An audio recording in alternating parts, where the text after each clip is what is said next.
Good afternoon, ladies and gentlemen. Thank you, Chairperson, for this opportunity. Before I start my presentation, I wish to be able to express some ethical issues. It's about human beings and working with local people, and their consent had to be sought, and they were willing, right from the chief to the local people, to get involved in this, and they are aware that this is being presented here today.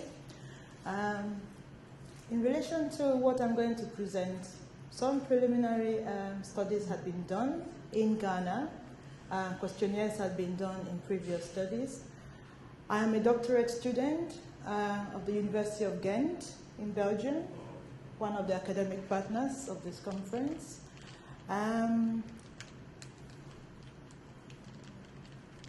My presentation is on tree crop production of Moringa oleifera, and I'm going to try and demonstrate how it supports food and medicine healing practices in Ghana.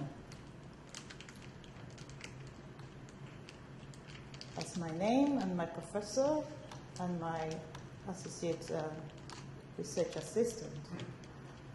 Following on, it's important to give you a little bit of background before we get into the research.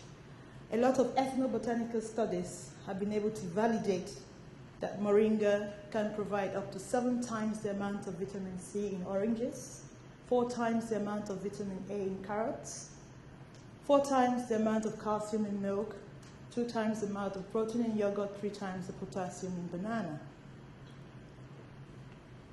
We still need human studies to be able to get that to the level that we would like it to be in terms of comparing conventional medicine and other forms of medicine.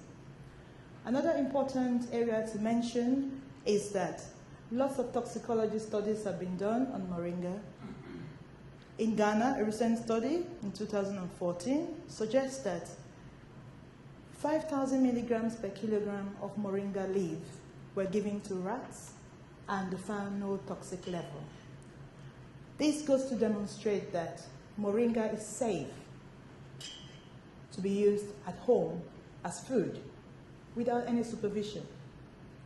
So my study, working with people in their homes, in their villages, tries to demonstrate how they have been able to improve their use of Moringa, as simple as food that they grew and later they're eating.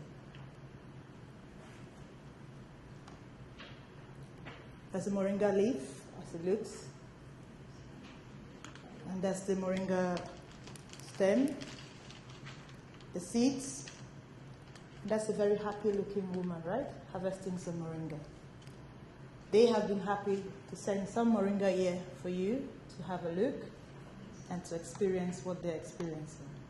So my research examines how the WHO 2000 resolution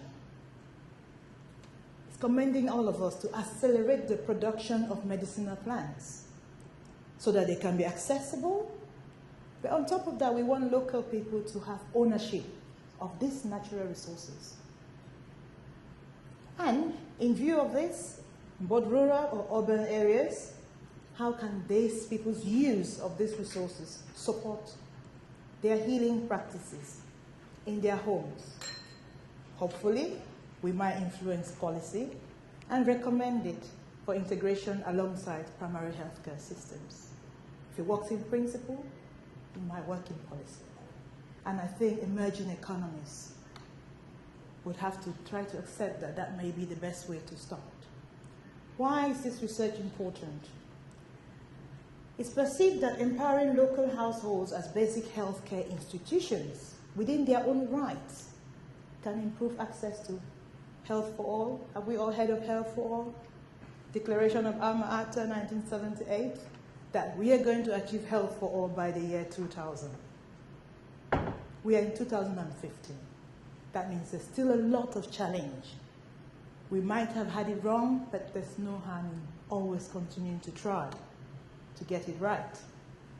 What do we know and what don't we know? Who is responsible? Who cares? Who wants to know? Our study is focusing on establishing Moringa tree crops on local degraded farmlands. Many people's lands are degraded. We have moved from shifting cultivation because there's not enough land.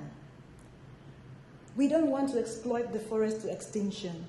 So we must give these local people something to improve their land so they can grow the food that they use every day. And in my previous study, it's right there, if you're interested to read it, Moringa has been introduced in Ghana as an underutilized tree species, and the national government has really taken on, and they have got lots of projects in different villages growing Moringa from a forestry ecological point of view. With this research, as a doctorate student, I've been able to look at various studies looking at how access to Moringa as food and medicine is influencing local households, not individuals. In my research, I look at households as an institution. It's a basic institution, the very basic that all of us come from. We all have a home, a mom and a dad, and we listen to them.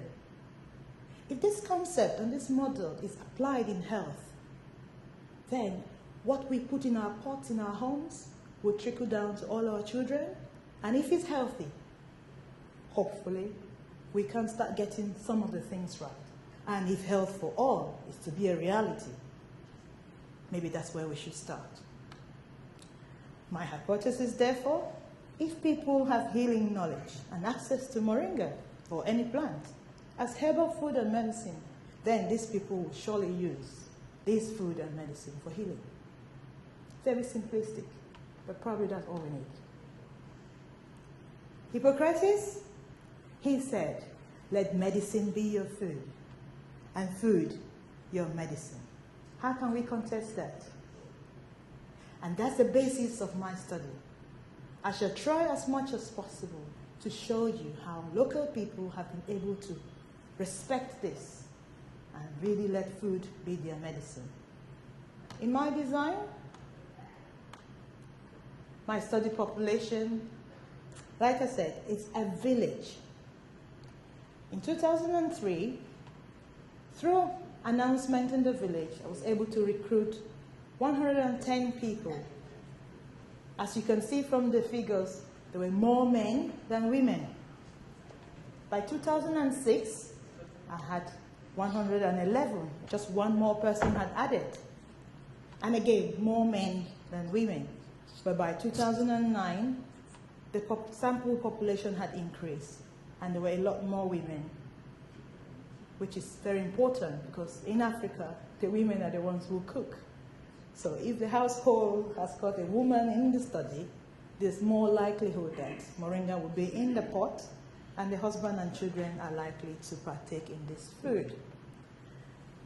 My groups are local village, peer support group. So within this village, you have people who have shown extra interest in what this obscure lady came to talk about in their village. So these women and men were registered as a study group. The second group is Bomard Farms workers. And the third group is the whole village itself. The method I use is called participatory action research, and it was important to look at the monitorable, observable, viable, as well as the observable, viable indicators. Basically, we were looking at, have they got farms of Moringa? Are they using it? The trends in the household showed that by 2009, 1 in every 2.5 adults in that village was using Moringa for food or medicine at home. Some changes within the group, but not significant enough to affect. And the percentage of household use within 2009 showed that 1 in every 7 adults was using Moringa. You could see that although people sparingly using Moringa, they were using it. And on a daily basis, you can see the trend of people using Moringa from the point where there was no use to the point where they are now using because they're convinced. The trend of household production, 1 in every 3.5 adults are using Moringa. Our study accepts that people who have the knowledge of Moringa are using it in their food and medicine practices at home. Hence, emerging economies should seek research and development pathways that can incorporate lessons learned and challenge the international biomedical community who don't always get it right in policy or in principle. Primary healthcare systems should embrace sustainable health partnerships with a holistic global view that tackles ecology, social, and economy.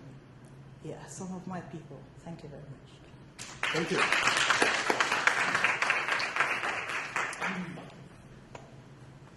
So because time is very tight, so we have no any question.